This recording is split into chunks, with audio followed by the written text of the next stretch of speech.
Samantala, nahuli ng PIDEA sa Makati City ang isang lolang career daw ng mister na dating drug convict. Nasabat sa kanya ang mahigit 3 milyong piso na umano'y shabu. Darito ang report ni Dano Tingkungko. Nasa kalahating kilo ng umano'y shabu na may street value na 3.4 million pesos ang nasamsam ng PIDEA sa 61 anyos sa si Susan Mata sa Barangay Guadalupe Nuevo, Makati City. Nakuha rin ang nasa 800,000 pesos na budol money mula kay Mata na 1 taon ding minanmanan.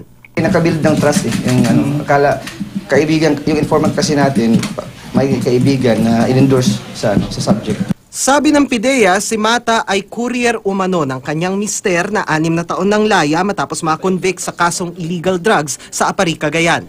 Siya raw ang contact sa supplier nilang Taiwanese at ang nagkukumpas ng bentahan. Inaalam na kung sino ang umano'y Taiwanese supplier, grupong kinabibilangan nila at mga parokyano. Siya yung iniutusan ng mister niya.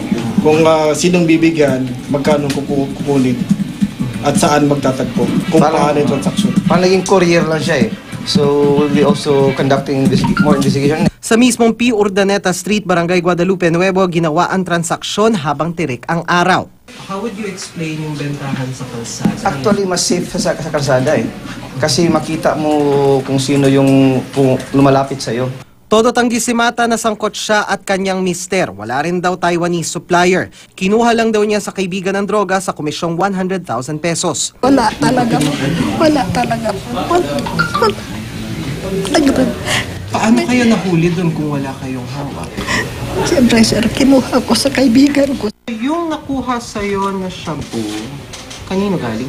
Sa kaibigan ko, sir, babae. 1 taon daw siyang pinilit ng poser buyer na magbenta kahit hindi naman daw siya nagbebenta at walang kakilala. Nautusan lang ako, sir. Bakit ikaw ang inuutusan? Gusto ko rin para kumita rin ako sana, sir. Nagkataon, hindi ko naman alam na iba na pala. Inihahanda na ng PIDEA ang reklamong paglabag sa Section 5 ng Comprehensive Dangerous Drugs Act o drug trading. Dano Tingkungko, GMA News.